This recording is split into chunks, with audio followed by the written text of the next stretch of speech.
After discovering my wife was cheating on vacation, I took brutal revenge, sabotaged our home, and left. Shannon and I met during our sophomore year in college.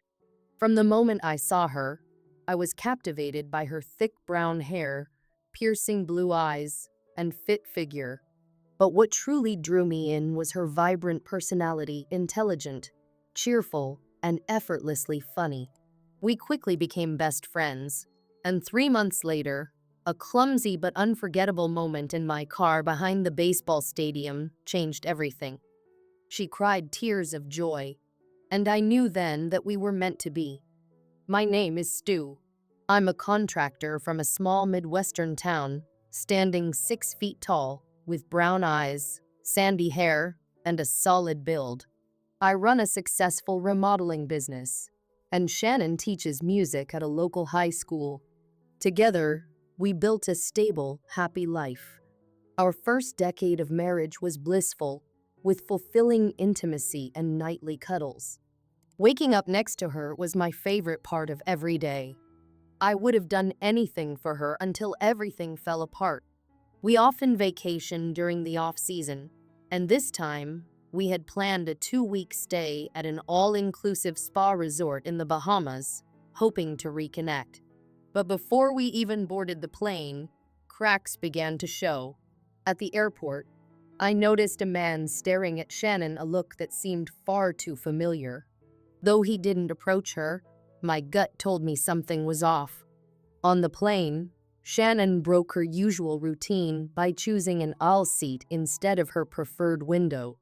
When I questioned her, she blamed it on a stomach issue. I swapped seats for her, but a knees gnawed at me. Despite pretending to sleep, I stayed alert. Then, 15 minutes into the flight, Shannon left for the restroom. I caught her touching the shoulder of the same man who had been staring at her earlier. Their body language was intimate, their familiarity undeniable. By the time we reached Nassau, my worst fears were confirmed. Shannon and the man Anthony, as I later learned, were clearly involved. While she texted him with unsettling familiarity, I played the clueless husband, observing and gathering evidence. Their messages were explicit and filled with mockery at my expense. My world crumbled. In our hotel room, Shannon acted distant. Her affection was hollow, her gaze averted. When she claimed to have suddenly gotten her period, I suspected it was a lie to avoid intimacy. Her phone, carelessly left unlocked, revealed everything: plans to meet Anthony in secret, cruel remarks about me, and even a fabricated story about her period to maintain their affair undetected. Fueled by anger and betrayal, I decided on revenge. I recorded her interactions with Anthony by the pool and later at the bar, capturing every stolen kiss and touch. My resolve hardened as I watched the woman I had loved for over a decade betray me without a second thought. While she showered, I rifled through her purse and found pills, likely meant to drug me into compliance while they carried on their affair. I pretended to drink the water she brought, dumping it out discreetly. She left shortly after, dressed provocatively, under the guise of giving me space to rest. I followed them that evening, recording their escapades as they danced and kissed. They eventually retreated to his modest room, a stark contrast to the luxury suite I had paid for. Every interaction was a knife to my heart, but I reminded myself of my mission: to ensure they faced consequences. As the night wore on, I returned to our room, packing my belongings and leaving behind a carefully written letter for Shannon. In it, I told her that I had discovered everything and would be filing for divorce. I included copies of the evidence I had gathered, ensuring she understood that her lies and betrayal would not go unpunished. Before leaving the resort, I contacted the front desk, canceling her access to the suite and her return flight. Then, I called a lawyer back home, initiating the divorce process. Shannon and Anthony's dream getaway turned into their nightmare. while I left with my dignity and a plan to rebuild my life without her. Through the partially drawn curtains, I peered, straining to catch snippets of their conversation. My camera recorded every word exchanged, each moment captured, despite the gnawing pain in my chest. I reminded myself to stay steadfast. The evidence I gathered would be crucial in the days to come. As they undressed, I couldn't help but notice the man's physical attributes impressive, yet no justification for her betrayal or their illicit union.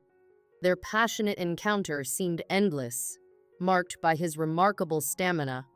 By midnight, I expected her departure, only to overhear an unsettling conversation. She voiced concern about the pills she'd given me, questioning their safety. His reply was callous, assuring her that I'd remain unconscious for hours, proposing a dosage plan to prolong their escapades. Their laughter stoked the fire of my fury. Having heard and seen more than enough, I retreated to my room, consumed by a desire for revenge. That night, I resolved to disrupt their nightly rendezvous, crafting a plan to separate them. A spa day seemed like the perfect diversion for her, a deceitful gesture cloaked in affection. I'd insist it was non-refundable, playing on her guilt to ensure she accepted. With her occupied, I could deal with her lover's misdeeds alone. Early the next morning, I booked a 3-hour spa session for her. As she slept, I rummaged through her purse and discovered a recent text from Anthony. "You were great last night. Any chance you could escape Stu for some afternoon fun?" Rage surged through me, but I suppressed it. When Shannon woke, I greeted her gently. "Good morning, sleepyhead," I said, feigning warmth. "I'm sorry about yesterday, falling asleep so suddenly. To make it up to you, I've planned a little surprise." Suspicion flickered in her eyes. "What kind of surprise?" "A spa day," I replied. Her smile faltered briefly, but she nodded. After breakfast, she seemed distracted. Sensing her guilt, I encouraged her to relax and enjoy her spa visit. While she was away, I scoured the hotel grounds, finding Anthony lounging by the pool, charming 2 women. Later, I mounted my camera discreetly outside his room, recording as the women entered. Reviewing the footage revealed Anthony's depravity, a ménage à trois that solidified my resolve. To prepare for the final act, I duplicated the recordings onto DVRs, sending one anonymously to my brother for safekeeping. Another I planned to deliver to the women's boyfriends, ensuring Anthony's escapades would implode spectacularly. By the time Shannon returned from the spa, glowing and relaxed, my plan was in full swing. "Thank you for the spa day," she said, radiating contentment. "I feel like a whole new person." I smiled, masking my turmoil. "I'm just glad you enjoyed it. You deserve the best." But in my heart, I knew this marked the beginning of the end for her, for Anthony, and for the life we once shared. I noticed her teary eyes glistening as she spoke. "Thanks again. I really enjoyed tonight, and I love you," her voice carrying more conviction this time. "Anytime, baby," I replied. "We've got dinner reservations for later. How about we rest up first and then get ready?" She nodded, heading to the bathroom with her purse. A few minutes later, she emerged, holding 2 bottles of water. Handing one to me, she said with a playful grin, "Here, drink up. I want to go dancing tonight, so you'd better start hydrating." All right. Let me hit the bathroom first," I chuckled, playing along. Once inside, I went through a familiar routine, emptying the water bottle and refilling it with tap water. I flushed the toilet for effect before heading back to the room, pretending to sip on my drink.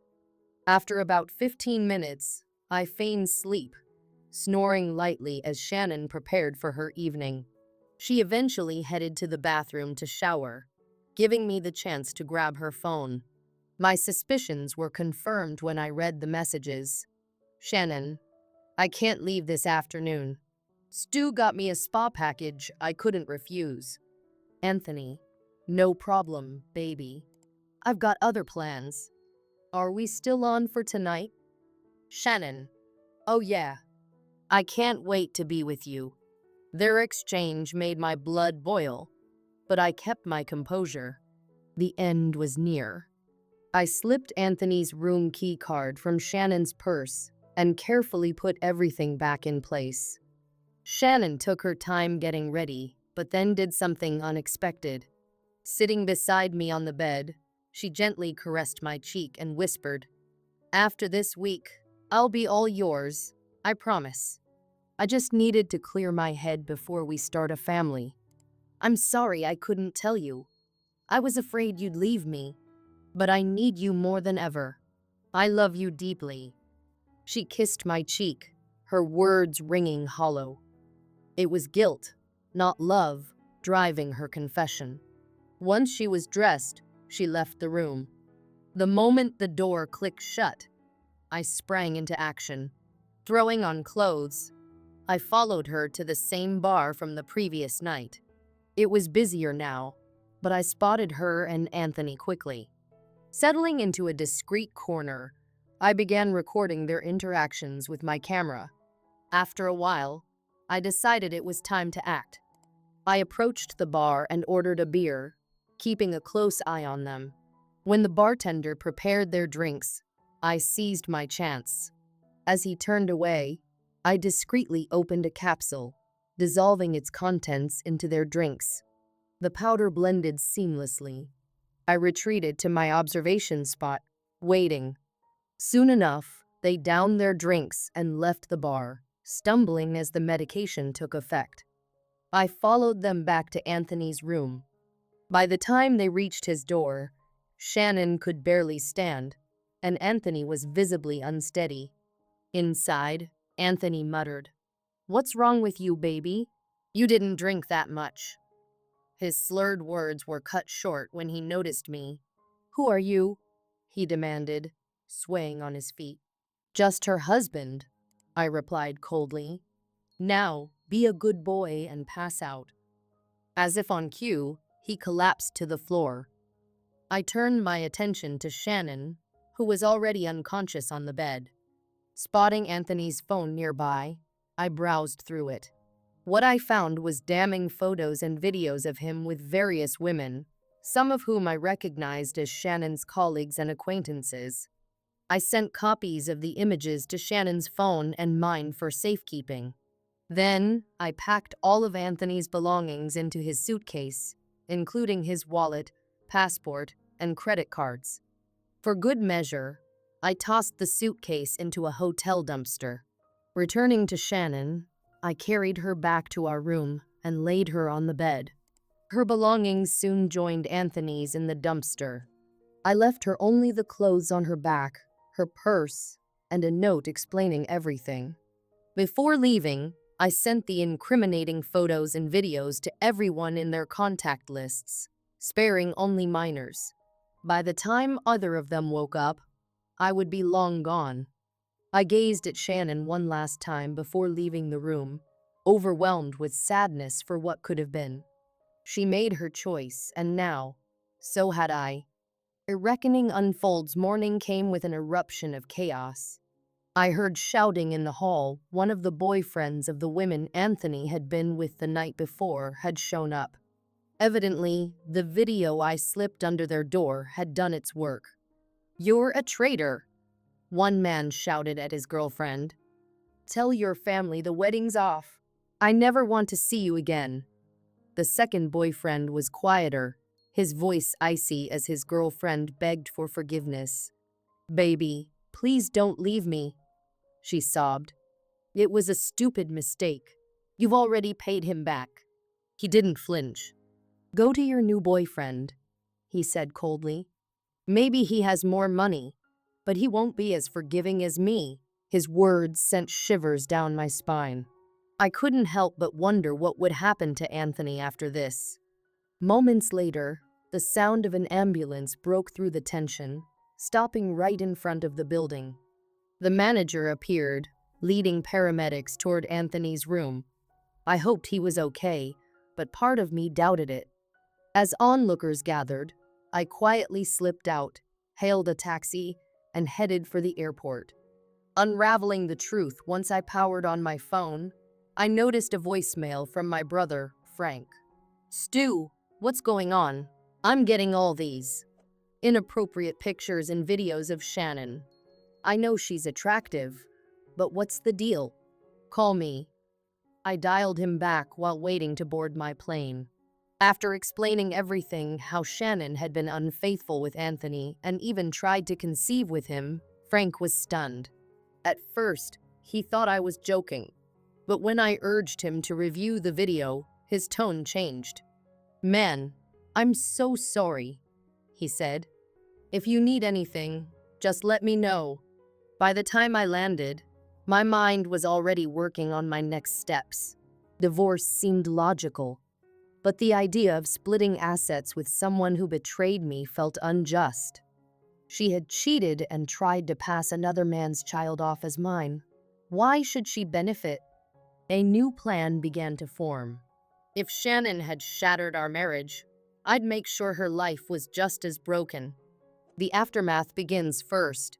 I canceled all our credit cards and transferred the money from our joint account into a personal one. Then, I began packing. Anything Shannon had given me, unless it held significant value, was either sold or discarded. By evening, I had the house to myself and no plans to let her back into my life. The voicemails started flooding in, most from Shannon's sister and relatives, all asking about her. Shannon herself was oddly quiet, likely unable to power her phone. I chuckled, imagining her eventual realization. The photos, the videos, and the countless messages from everyone who'd seen them. When she finally got her phone working, the messages started. At first, they were concerned and pleading. "Why? Why did you do this to me?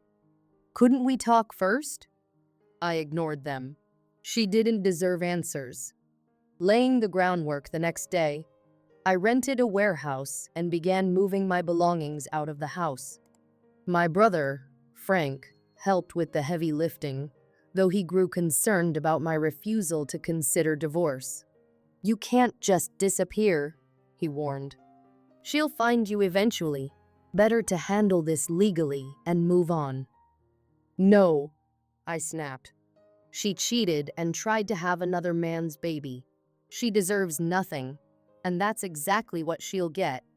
Frank shook his head but didn't push further. He knew I wouldn't be swayed. Strings of deception, Shannon called again, her voice trembling. "Please, baby, it was a mistake, a stupid, foolish mistake. I'll do anything to fix this. Just please forgive me." Her desperation was almost convincing, but I wasn't moved.